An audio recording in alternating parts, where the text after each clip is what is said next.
Então, esse mês, como nós estamos fazendo de um modo diferente. Agora, eu vou trazer uma palavra e depois vou passar a palavra para o Marcel, irmão do Josué.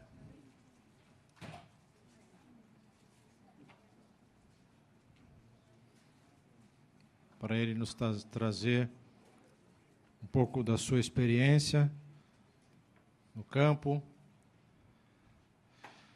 Eu fui ver o significado do seu nome, Marcel, e um dos significados é jovem guerreiro. Que bonito. Jovem ainda você é. Ainda. Guerreiro vai continuar sendo, pela graça do Senhor, sempre. Amém? Vamos abrir as Escrituras, por favor, em Lucas, capítulo 10. Lucas, capítulo 10.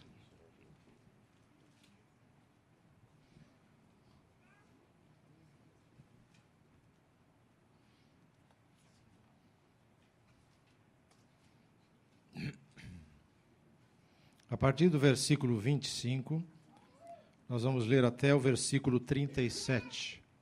Lucas, capítulo 10, a partir do versículo 25 até o versículo 37. Certo dia, um especialista da lei se levantou para pôr Jesus à prova com esta pergunta: Mestre, o que preciso fazer para herdar a vida eterna? Jesus respondeu: O que diz a lei de Moisés? Como você a entende? O homem respondeu: Ame o Senhor, seu Deus, de todo o seu coração, de toda a sua alma, e de toda a sua força, e de toda a sua mente. E ame o seu próximo como a si mesmo. Está correto, disse Jesus.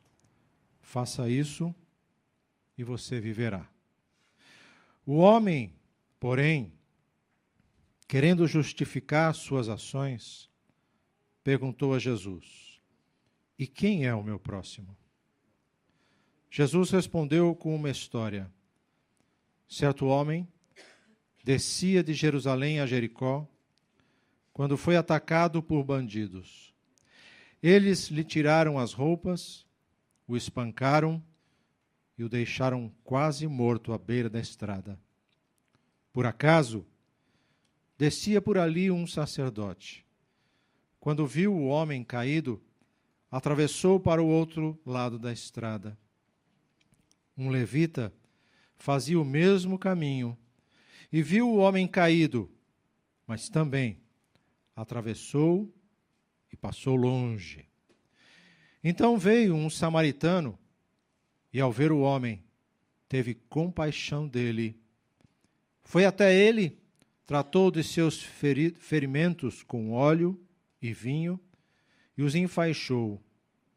Depois, colocou o homem em seu jumento e o levou a uma hospedaria onde cuidou dele. No dia seguinte, deu 2 moedas de prata ao dono da hospedaria e disse: Cuide deste homem. Se você precisar gastar a mais com ele, eu lhe pagarei a diferença quando voltar. Qual desses 3 você diria que foi o próximo do homem atacado pelos bandidos? Perguntou Jesus. O especialista da lei respondeu: aquele que teve misericórdia dele. Então Jesus disse: então vá e faça o mesmo. Queridos, algumas coisas a considerarmos aqui.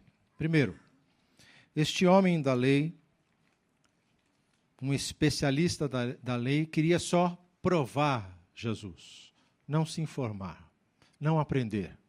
Ele queria só pegar Jesus para condená-lo.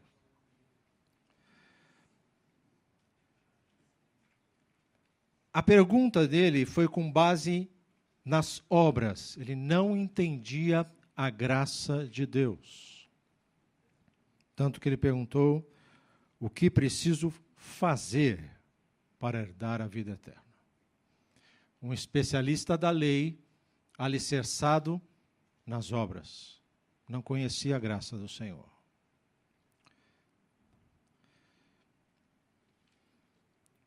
A terceira coisa a considerarmos: a resposta de Jesus aqui, a resposta dele à pergunta de Jesus, o que diz a lei de Moisés, como você a entende, mostra que mesmo não considerando a graça do Senhor, ele conhecia a essência da lei. E diz: ame o Senhor seu Deus. Como devemos amar a Deus? De todo o nosso coração, de toda a nossa alma, de toda a força e de toda a nossa mente. Isto é, devemos amar a Deus de forma completa, de forma íntegra, integralmente, completo. Nada em nós tem que deixar de amar ao Senhor. Está correto, disse Jesus. Faça isso e você viverá. Mas reparem que ele queria se justificar. O homem, porém, querendo justificar suas ações, perguntou a Jesus: quem é o meu próximo? Amados, essa parábola do bom samaritano, isso é uma coisa importante, é uma resposta à pergunta: quem é o meu próximo? E não a anterior: que farei para ser salvo?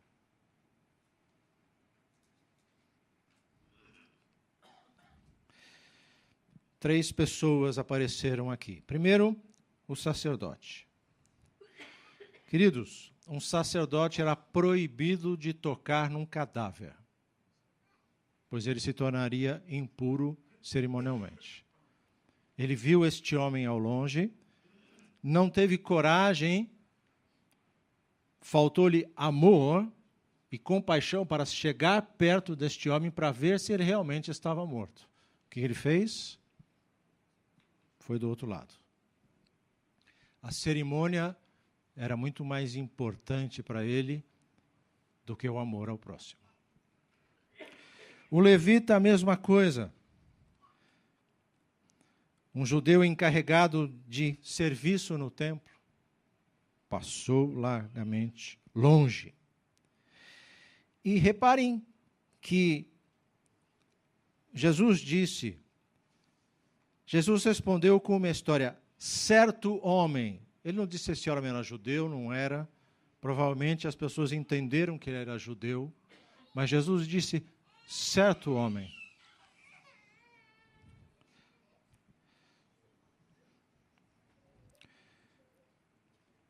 Primeiro, era uma pessoa desconhecida.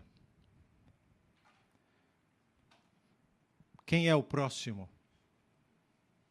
Qualquer pessoa desconhecida.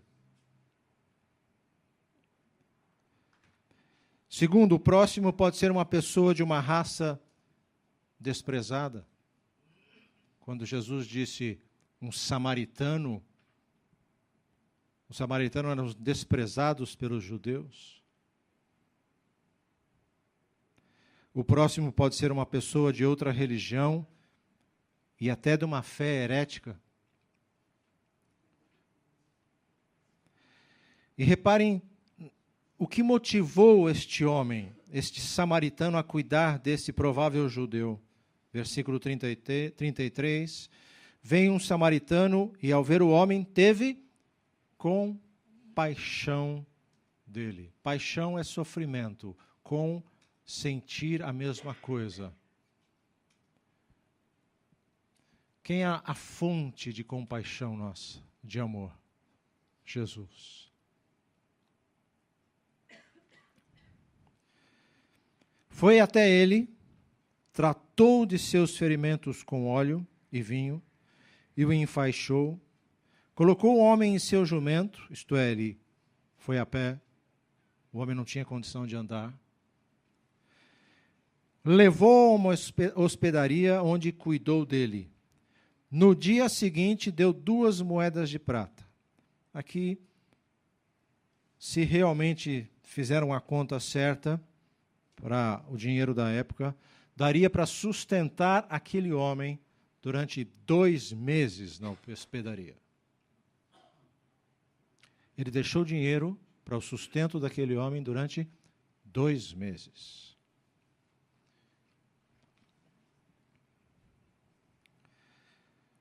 Ao dono da hospedaria disse: cuide deste homem. Se você precisar gastar a mais com ele, eu lhe pagarei a diferença quando voltar.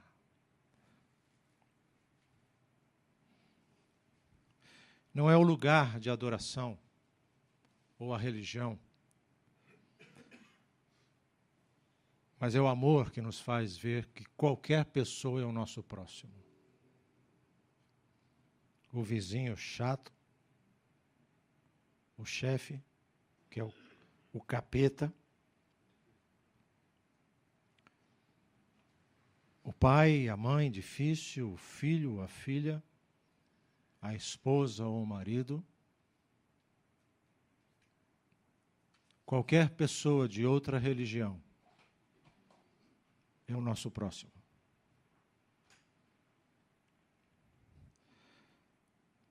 Barnabé era um levita e era conhecido como um homem de consolação.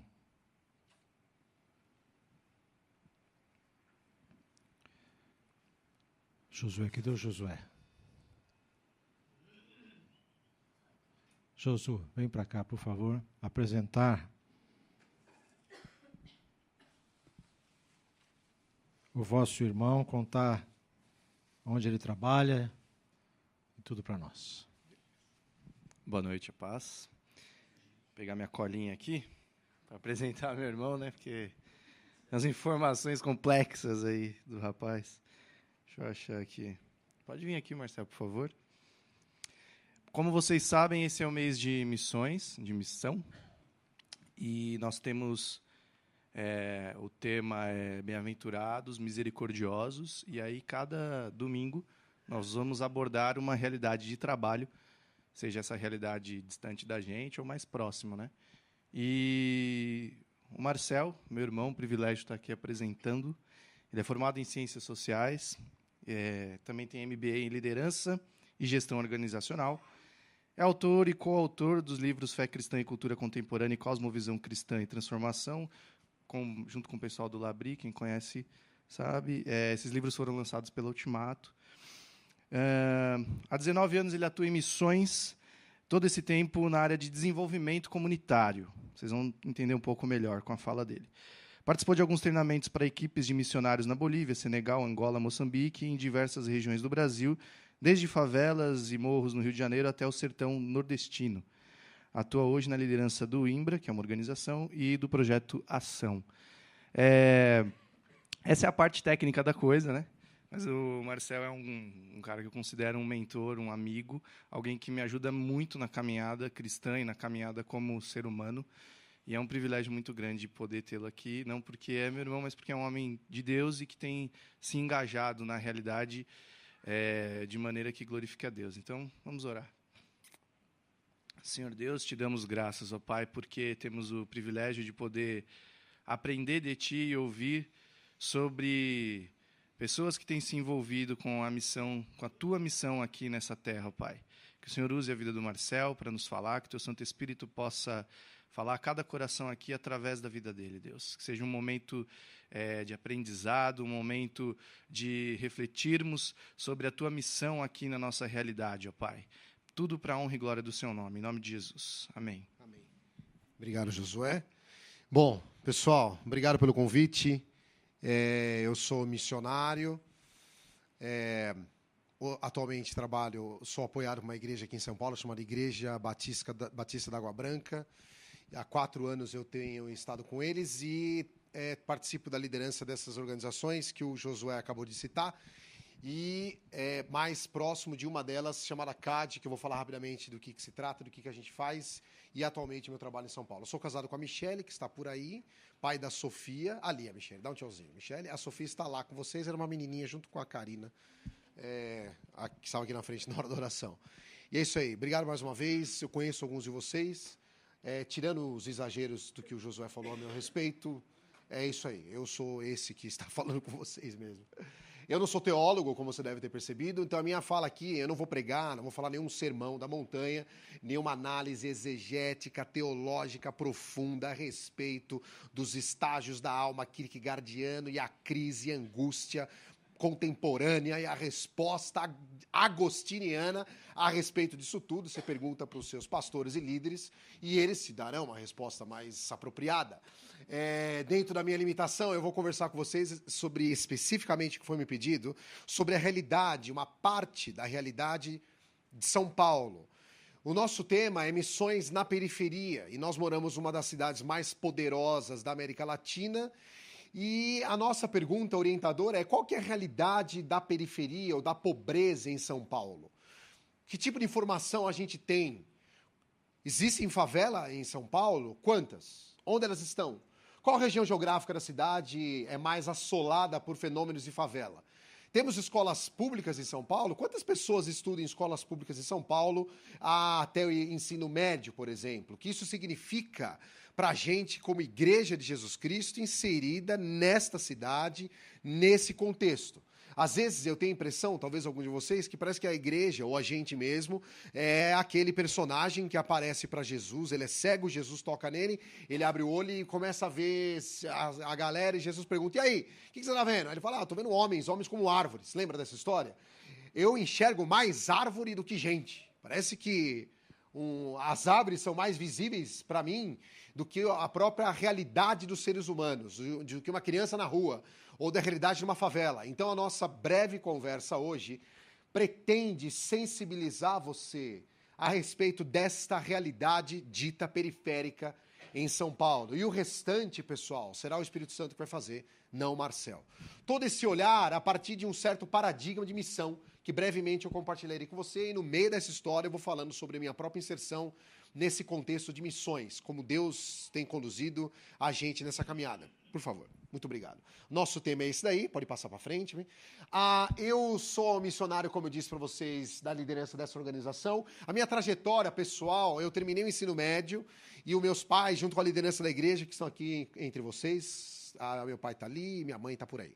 E aí, está ali também. Eu sempre trabalhava com projeto de férias e missões e tal. E aí, um pastor na época disse assim: então, Marcelo, você quer ser missionário e tal? Você está terminando o ensino médio já, então quer mesmo? Quero. Então vai fazer um curso de missões no sul do país, que é o CAD, específico para pessoas que querem empreender com projetos cristãos em comunidades pobres. Eu tinha 19 anos na época. E aí, antes de eu fazer faculdade, eu passei num curso grande, eram 4 meses de capacitação, era um treinamento missionário específico para isso. Nessa capacitação, eu tive a clareza de que eu tinha que cursar ciências sociais. Eu falei: é isso que eu tenho que fazer na minha vida. Passei aquele período, o primeiro semestre de 99 inteiro lá. Eu me lembro que eu fiquei... eu tinha 19 anos ainda, mal e mal tinha noção do que eu tinha que fazer na vida. Aí, terminou o primeiro semestre, eu estiquei uma temporada no sertão, no Nordeste, no Ceará, e voltei para São Paulo no final de 99 para fazer faculdade. Falei: bom, tem que fazer faculdade. Já fiquei em 1 ano em missões, então eu acho que eu posso trabalhar, ter meu emprego e tocar minha vida. Eu vou tocar minha vida agora, que eu já dei 1 ano nesse negócio chamado missões, já fiquei trabalhando com os pobres e tal. Tá bom, já deu já, né? Então, eu me recordo que eu voltei a distribuir um monte de currículo para trabalhar em banco e não sei o que lá. Eu tinha feito um técnico em contabilidade, eu tinha também clareza. Eu falei: vou trabalhar no mercado, na área de banco, e vamos que vamos, e faço minha faculdade. É um doce engano, estava completamente enganado. Àquela altura, eu jurava, de pé junto, que nunca mais voltaria no CAD. Isso era no ano de 2000. Todas as portas de empregos fecharam, a minha igreja tinha conseguido um galpão em frente a uma favela, num bairro aqui em São Paulo chamado Parque Novo Mundo, me convidava para trabalhar iniciar um trabalho lá, eu recusando, até que eu falei: eu vou ter que ir, porque fica até esquisito a igreja que me apoiou nessa formação missionária, eu dar para trás agora. E aí eu fui trabalhar com eles, nessa igreja que eu fazia parte, implantando o trabalho nessa favela, no bairro do Parque Novo Mundo. Uma igreja saiu de lá, uma organização foi fundada. Nisso tudo é interessante porque eu não tive nenhuma experiência mística, e eu acredito nela. eu não tive um sonho, nenhum anjo apareceu para mim com uma espada de fogo, apesar que pode ser que isso aconteça com alguns de vocês, dizendo, vai meu filho, vai ser missionário entre os pobres na favela.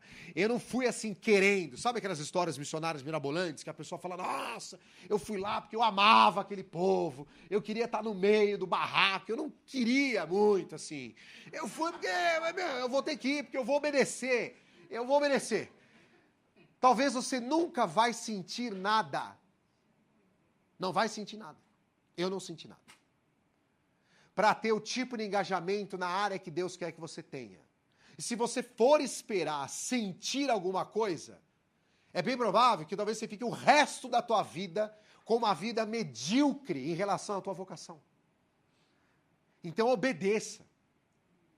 Pode ser desconfortável, não era confortável eu entrar numa favela, pegava o ônibus da minha casa, 40 minutos de busão, descia no meio da favela, sem conhecer ninguém, saía andando a pé, eu e a outra guria que a gente trabalhava junto, dava um rolê ali até iniciar o trabalho do zero. E nisso tudo, eu não tive nenhum frio na barriga, um espinho, não.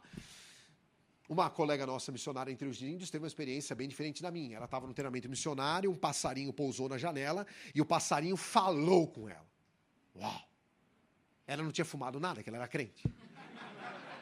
Bom, depois de um passarinho falar com você, você vai até para o Azerbaijão a pé, né? Eu vou para onde Deus me mandar. E o passarinho falou com ela, graças a Deus ela obedeceu e faz um trabalho incrível entre povos indígenas. Não foi assim comigo.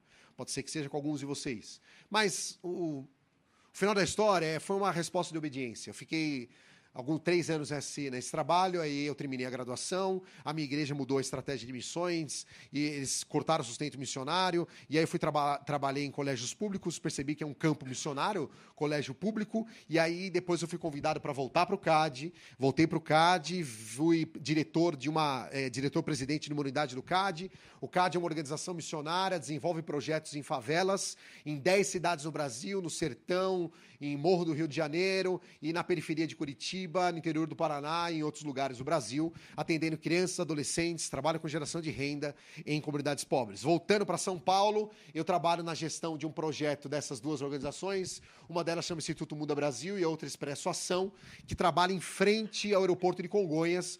Lá nós temos 19 favelas naquela região e em 2 delas a gente atende todos os dias, de segunda a sexta, nessas 2 organizações. Falarei um pouco sobre isso. Pessoal, nossa conversa é na periferia. E a pergunta, então, qual que é a realidade nossa de São Paulo, da periferia da capital de São Paulo? Põe para frente. O nosso olhar está em torno dessa noção de missão. A missão em seu nível mais profundo, diz o David Bosch, logo no início do livro Missão Transformadora. Seu propósito é transformar a realidade que a circunda. O nível mais profundo na missão é transformar a realidade ao nosso entorno. A missão, nessa perspectiva, é aquela dimensão de nossa fé que se recusa a aceitar a realidade como esta é e visa transformá-la. Transformadora é, por conseguinte, um adjetivo que descreve uma característica essencial do que significa missão cristã. Rapidamente sobre essa citação, que nós gostamos bastante. Primeiro, se é cristão, é missionário. É impossível ser cristão e não estar na missão. Não dá. Se é cristão, está na missão de Deus. Separar uma agenda de uma igreja para falar sobre missões é uma obviedade, é chover no molhado. A igreja de Jesus está em missão. A gente existe para isso, nascemos para isso. E a outra coisa dessa frase que a gente gosta é que se é missionário, transforma a realidade. E aqui vem um conteúdo que eu particularmente gosto bastante. A Missio Dei, a missão de Deus, para o sistema desse mundo, tem uma postura rebelde. Por quê? Porque ela se recusa a aceitar a realidade como ela é. A gente é um bando de rebelde em relação ao sistema desse mundo. Eu saio na rua e vejo uma criança como a Laisla, que é quase uma moradora de rua, tem 8 anos, 9 anos de idade, ela perambula às 6h30 da manhã na região do aeroporto, e ela uma hora frequenta com a gente, outra hora não, frequenta uma escola pública, uma situação degradante, a casa dela é um arremedo de casa, ela mora mais com outros irmãos, com a avó que cuida dos filhos dos filhos. porque os filhos estão cada um de um lado, espalhado por outras favelas de São Paulo. Eu olho para ela e falo assim, não era para ser assim. Não era para ser assim. Nesse sentido, a gente se rebela contra o destino da pobreza sobre uma parte significativa da nossa população.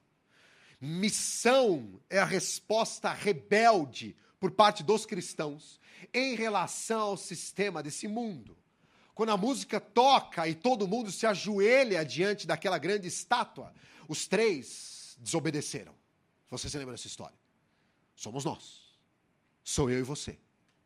A gente diz não. Não é para uma criança passar 8 anos no ensino público e continuar sem ler e escrever. Não é para ser assim. Não é. O cristão olha essa realidade e fala, tá tudo errado. Não é. Como pode uma criança de 12, 13 anos ler algo e não entender nada? A missão diz, não é para ser assim. Então nós estamos mais para um bando de uma tripulação de um navio pirata, rebelde, desobediente diante do sistema desse mundo, do que uma galera ordeirazinha, todo mundo fazendo tipo boi no curral. A minha exposição para você está nesse sentido. O chamado de Deus para a gente é um chamado, nesse sentido, à rebelião contra o sistema desse mundo. É missão, porque transforma o entorno.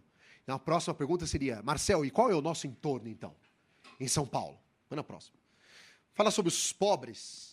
Todas as fotos que vocês vão ver aqui, todas elas são de crianças reais, pessoas reais, que existem sendo atendidas em trabalhos do CAD ou das 2 outras organizações que eu citei. Nesse caso, são crianças na periferia de Curitiba, numa cidadezinha chamada Fazenda Rio Grande, onde o CAD atendeu.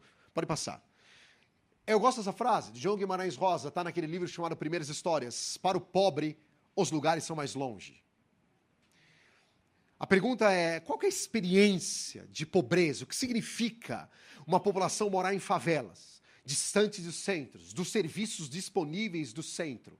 Para o pobre ou para a Laisla, a corrida é maior para ela.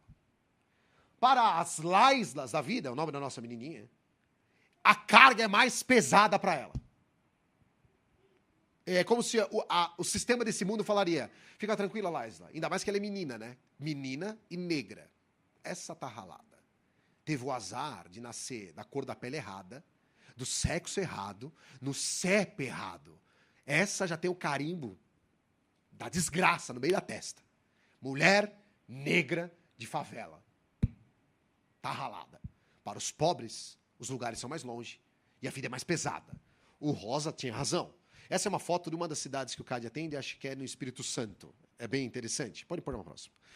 A população de favela no Brasil, pasmem vocês, apesar da gente ser o Brasil sem miséria, nós temos mais de 11 milhões de pessoas que moram em favelas. O nome favela não é o nome técnico. O nome técnico, o chique, bonito, é aglomerado subnormal. Então, você vai ter, quer impressionar alguém, você fala, os aglomerados subnormais acumulam ou recebem 11 milhões, hospedam 11 milhões de pessoas. Tecnicamente, no mínimo 50 residências em territórios de precariedade de serviços públicos básicos, tem até a metragem, não sei quantos metros quadrados, você se define aquilo como favela. Dessas pessoas de 11 milhões, 2 milhões viviam no estado de São Paulo. É interessante porque esse número é dos dados oficiais do IBGE. 2 milhões e uns quebrados é quase a população inteira da cidade de São Paulo.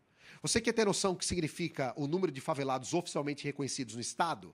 Pense a população inteira da cidade de São Paulo morando em barracos. Pega todo mundo da cidade de São Paulo, todos os habitantes, todos. Bota tudo num busão e entulha tudo em barracos. É a realidade das favelas do estado de São Paulo. Põe na próxima.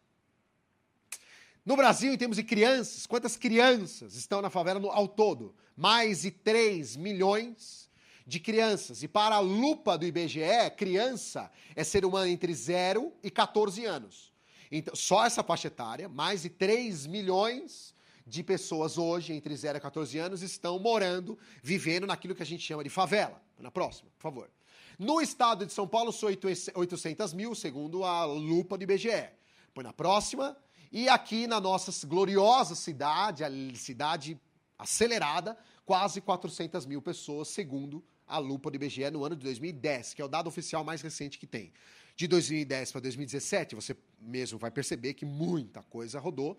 É provável que esteja pior, talvez. A situação pode ter piorado, porque o cenário econômico é outro, não é verdade?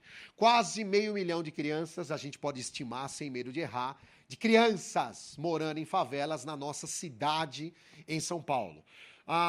Em termos de numeração, eu me pergunto o seguinte, considerando só do ponto de vista demográfico, já seria uma justificativa, sem nenhum tipo de espiritualização, em termos de chamada para a Igreja de Jesus em São Paulo, empreender ações com esse tipo de público.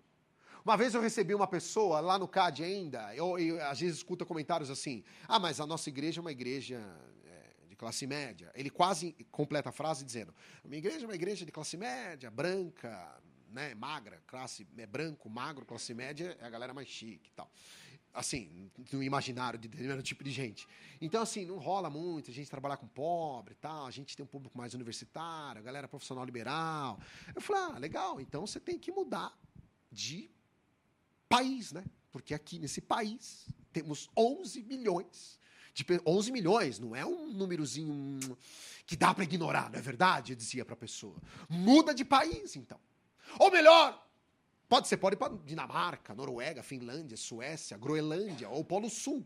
Ou talvez é melhor você mudar de planeta, porque em 2010 a projeção das Nações Unidas era, se tudo desse certo, a gente teria 1 bilhão de pessoas morando em favelas. Então muda de planeta. Você está no planeta errado. Pode ser. Vai para Marte. E talvez mais radical, você poderia dizer, muda de evangelho e de Deus, porque você adora o Deus errado. Se quiser, eu te dou sugestões, mas o Deus que você adora, então, não é o Deus do Evangelho. Ignorar mais de 300 mil só de crianças, acho que a gente tem que ter muito sangue frio. Tem que ter muito sangue frio. Mas continuando, não são só cifras, mas descendo um pouco sobre a realidade de São Paulo. Aqui, eu não vou falar tudo, mas essa é uma informação que eu tirei essa semana no site da tua prefeitura, se você é cidadão paulistano da Gema, num site chamado Infocidade, temos quase 2.000 favelas. Favelas naquela classificação, né, aglomerado subnormal. É 1.600 e uns quebrados. Então, aqui nesse site, você pode pegar depois para você o slide, tem quantas favelas oficialmente reconhecidas em cada prefeitura regional. E aí, pode passar à frente, eu não vou ler todos os números, pode ir, mais uma. Eu coloquei o ranking das 10, eu fiz o ranking. Primeiro, Campo Limpo tem quase 200 favelas. Em segundo, em Boimirim, 158, Cidade Ademar, 134, Capela do Socorro, Brasilândia, Pirituba, Butantã, Jabaquara, Itaquera e Tremembé, Jaçanã, Tremembé, com 54. E aqui, quantos por cento significa do todo? Não sei se você consegue se localizar nessa região, se algum de vocês moram na região daqui. A igreja aqui está em qual região dessa? Nenhuma? Alguns lugares que não tem favela, a região de Moema, Sé, a Sé é zero de favela, no reconhecimento clássico, né? Mas a região sul é que mais acumula em números absolutos quantidade de favelas. Pode pôr na próxima, por favor. O recorte em termos da população do estado de São Paulo e a quantidade de pessoas pobres. Vamos lá, no estado tem 11 milhões e pouco de pessoas, no estado de São Paulo, e fazendo o recorte que o IBGE fala de quem são extremamente pobres em São Paulo, a gente teria quase 1% da população, considerando que ser extremamente pobre, naquela época da pesquisa, era pessoas com renda familiar per capita igual ou inferior a R$70 por mês. Pega todo mundo da casa, divide a renda, se der R$70 por cabeça ou menos, é extremamente pobre. Se der R$70,01, você já deixou de ser extremamente pobre, já é só pobre. Um centavo já te leva para um nível a mais. É uma régua de pobreza que tecnicamente tem que ser usada. 1% da população equivaleria a 103 mil pessoas. 4% são considerados pobres, quase 500 mil, e 14% vulneráveis à pobreza era mais de 1 milhão de pessoas. Bastante gente, não é? Vamos para frente. Agora, as crianças pobres na capital. Pode passar. De novo, eu tenho total de crianças, 2 milhões de crianças na cidade de São Paulo, que são entre 0 a 14 anos de idade.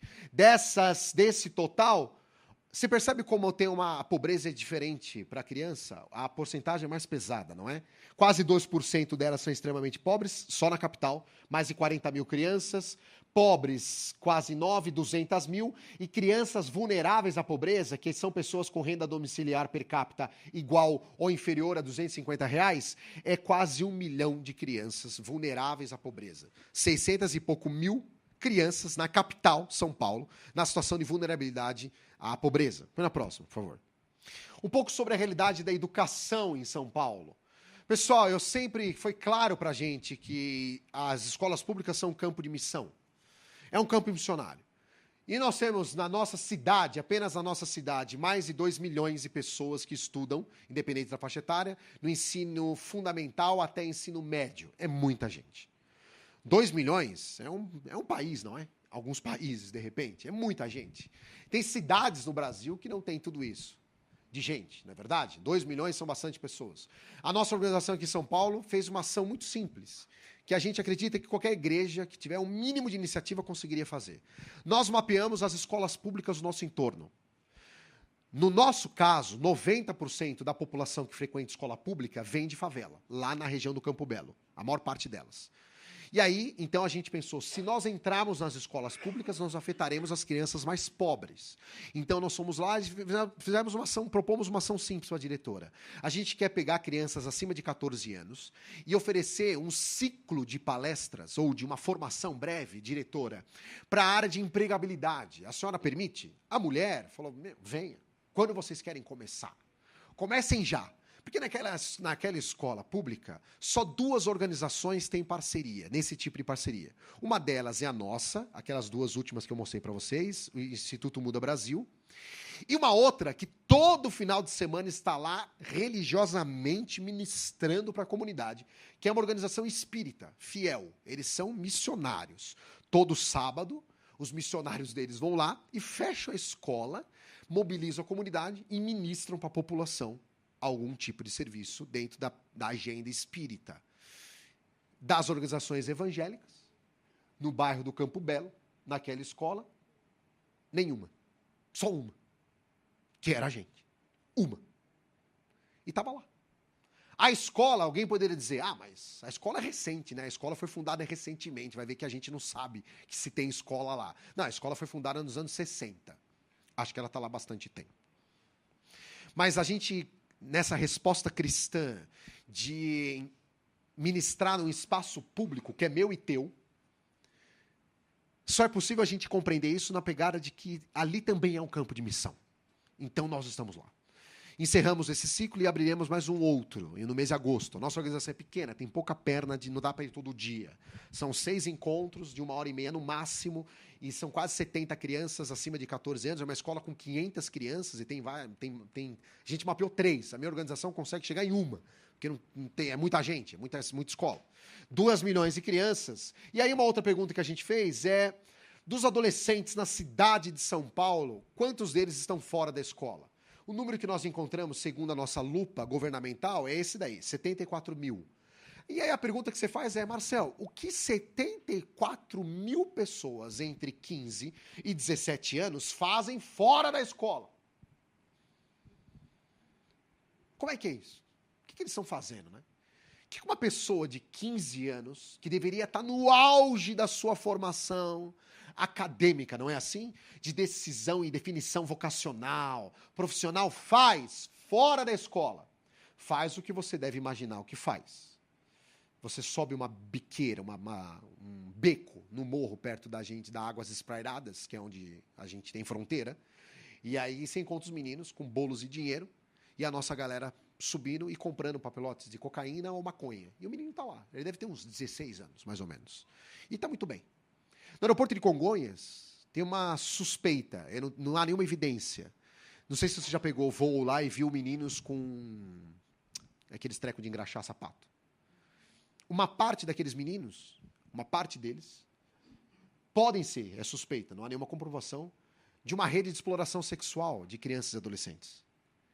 E uma parte do disfarce é o engraxar sapato. Então pode ser que você esteja andando e trombe com algum cliente que não está apenas engraxando o sapato, está engraxando o sapato e aliciando a criança para uma atividade sexual.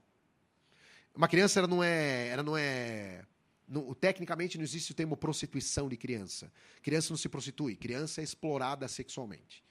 E aí, qualquer adulto deveria desconfiar quando você conversa com algumas crianças nossas, e o pai evangélico, crente, às vezes, fala, meu filho sai, e ele vai trabalhar no aeroporto, e aí ele volta, às vezes ele ganha por dia R$190 e tal. Eu falei, pô, em um dia, R$190?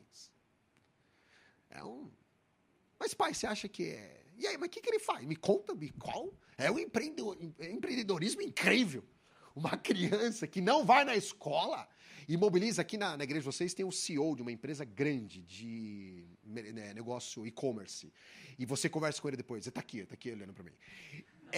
Não é fácil você empreender e ganhar R$200 por dia, não é? Que tipo de atividade esse menino faz? Não tem comprovação. Mas a maquiagem pode ser engraxar sapato. E alguns deles são mais bem vestidos e tal. Está dentro dessa pergunta, o que faz uma criança mais de 15 anos de idade, um adolescente, fora da escola? Onde ele deveria estar? Quem que chegou nesse menino primeiro? Fomos nós? Ou algum outro tipo de mobilizador de adolescente? Todo o nosso esforço, tanto no CAD quanto nessas duas organizações em São Paulo, é chegar primeiro, antes do menino decidir ou a fumar algo, a vender alguma coisa que vai levá-lo para um buraco sem fim. Com essa explosão do caso nosso da Cracolândia, a gente percebe que tem várias crianças que nós atendemos, muitas meninas, por sinal, estão com um pé na Cracolândia. Só não está lá porque alguém chegou lá. E um dia a gente foi tentar agilizar um caso de uma menina chamada Samira, ela tem 12 anos, a mãe teve um AVC, voltou pro Nordeste, e ela mora com uma irmã de 20 e poucos anos que odeia ela, odeia mortalmente. A menina passa o dia inteiro fora de casa, tem 12 anos. E aí é uma revolta profunda, e às vezes ela não dorme na casa da irmã. Eu falei, mas você dorme aonde, né? Não, dorme na casa de uma outra, da ex-esposa de um irmão. Pensa confusão. Falei, onde é? Na outra favela, tio. E aí vai conversar, a gente falou, essa menina tem que ser abrigada. Aí a gente foi no conselho tutelar, contamos o caso, olha que interessante. Isso na cidade que é liderança da América Latina, hein? E aí o conselheiro, com toda boa intenção, falou assim, pois é, ela tá usando drogas? Eu falei, a gente não sabe. Inclusive, a gente tá aqui para que ela não use, não é, conselheiro? Então me ajuda aí, pelo amor de Deus. O que a gente pode fazer? Pode acolher essa menina numa casa de acolhimento de crianças? Eu falei assim, não, acontece que é o seguinte, se ela ainda não usa drogas, pode ser que se ela for acolhida, vai começar a usar. Eu falei, não, você tá de brincadeira comigo. Não, você tá rindo da minha cara, né? Você tá louco. Falei, não, mas eu tô aqui exatamente para evitar isso. Então, pois é, mas não tem casa que é pior que isso. Falei, cara, que aí? E aí, essa semana passada, a menina procurou assistente social e falou assim, tia, será que não tem nenhuma família para mim, não? A menina, espontaneamente, chega para assistente social e fala assim, depois de semanas de um comportamento violento, não queria falar com ninguém, ela vai lá todo dia, mas ela reage violentamente. Falou assim, tia, ela com uma cara brava, sabe que não tem nenhuma família para mim, não? E aí? Então, o nome dela é Samira. A pergunta imediata é, onde estão as famílias? Sabe onde elas estão, pessoal? Eu estou olhando para elas. Eu estou olhando para elas. E aqui não é uma questão só de adoção concreta, que a adoção tem um procedimento burocrático extenso. É como se ela falasse assim, tia, onde estão os adultos que poderiam cuidar de mim? Parafraseando a conversa dela. A igreja de Jesus tem uma resposta para as Samiras da vida. Não tem? Temos. Essas meninas são aqueles caídos na beira do caminho da história de hoje, não é? Eles perguntam para a gente, e aí, não tem nenhuma família para mim, não? Pode pôr na próxima. De crianças abaixo de 14 anos, o número que a gente tem são mais de 30 mil. Só na capital, continuando a nossa conversa.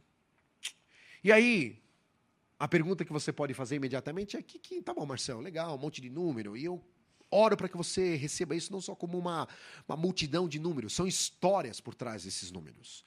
Para a gente, como cristão, e aí é muito comum. Isso, inclusive, tem relatos nas escolas públicas, crianças com comportamento disfuncionais, vamos dizer assim, E pode ser uma parte, uma tese, os pós-modernos que vão querer matar a gente agora, porque muitas crianças que têm comportamentos desafiadores, a gente existe para isso mesmo.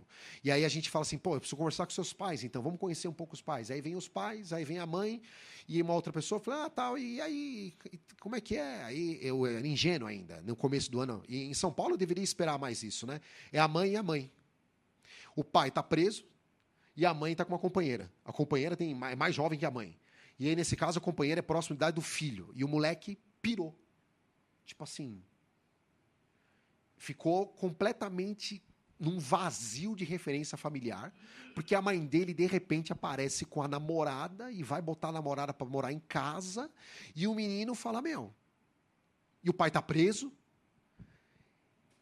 Eu não faço ideia o que acontece na mente de crianças desse tipo. E além do peso da pobreza, que é mais caro para ele.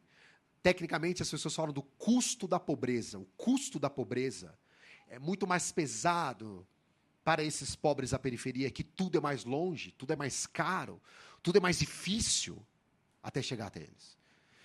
O que nós, igreja, poderemos fazer? Caminhando para o encerramento, na prática, as nossas duas organizações, aqui no Campo Belo, pedimos oração de vocês e suporte, de repente, financeiro, de voluntariado para essa iniciativa. 2 eventos que acontecem em São Paulo que a gente gosta bastante e nos inspiram a ter uma resposta inovadora para o atendimento de crianças e adolescentes em realidade de pobreza. São Paulo hospeda um evento chamado Campus Party, que é um evento internacional, global de tecnologia. Acho que vocês já ouviram falar, alguma coisa parecida. E um outro evento que a gente também gosta bastante é da Flip, que é da Festa Literária de Paraty. Lembra? Deve ter visto no jornal, na televisão, alguma coisa do tipo.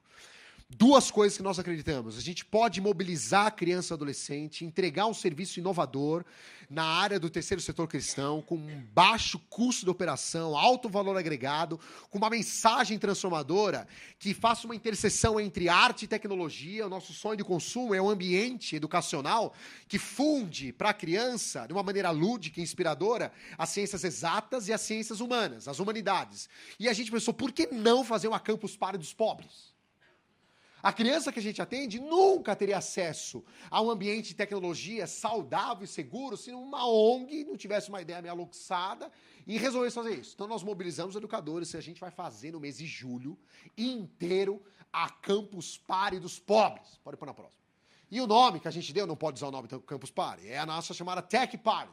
Uau!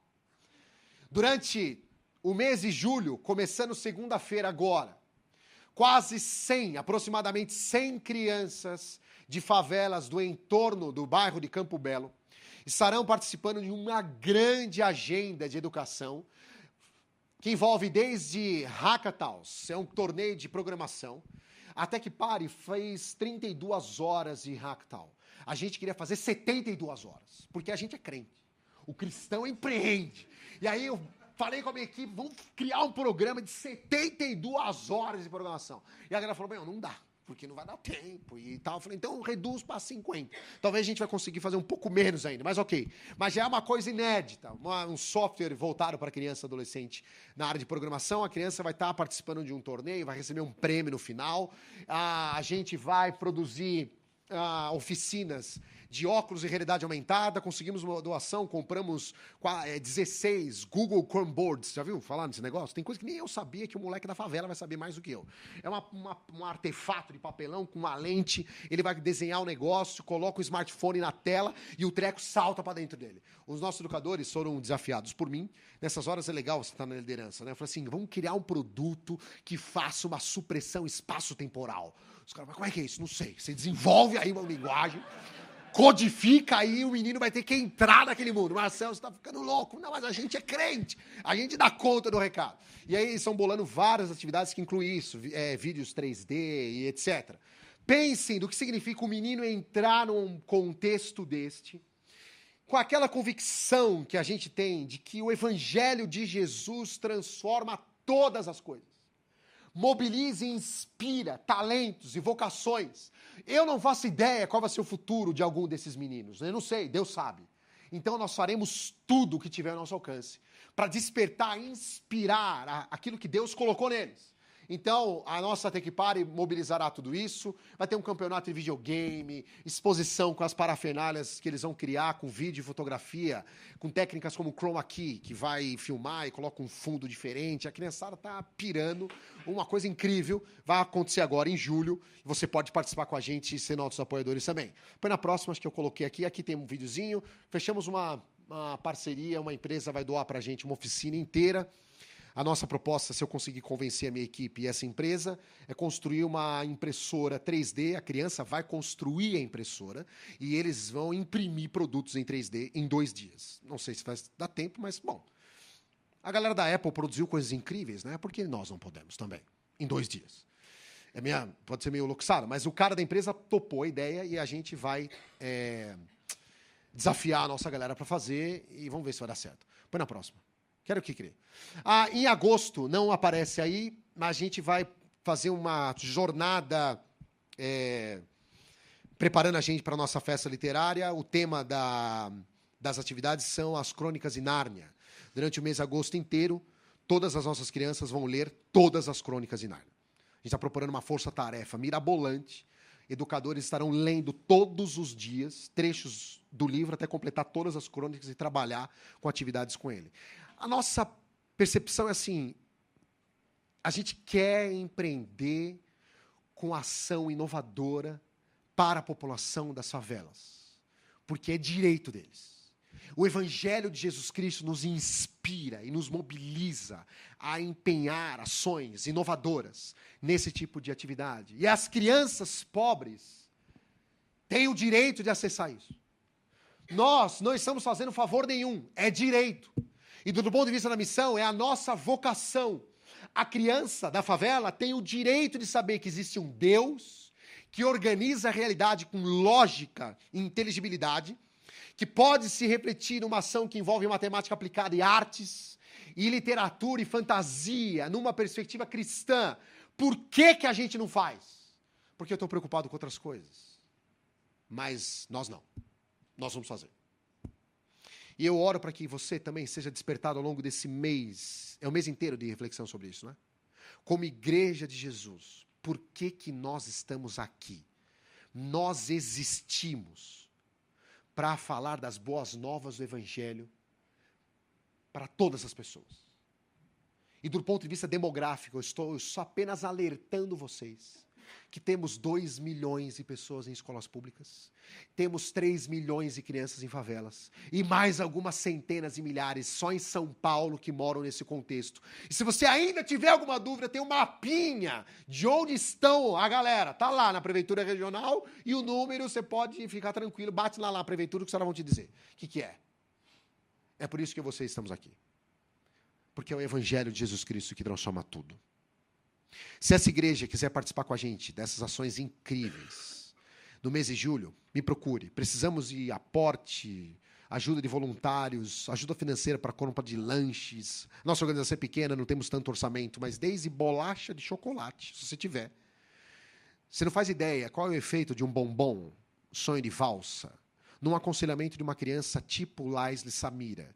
E a gente pegava um bombom que eu ganhei de doação da minha sogra e falei para ela assim, acredite, o sonho de Deus para você, menina, é maior do que as tuas condições. O teu passado pode ter sido terrível, mas Deus tem um futuro incrível para você, menina, a gente dizia.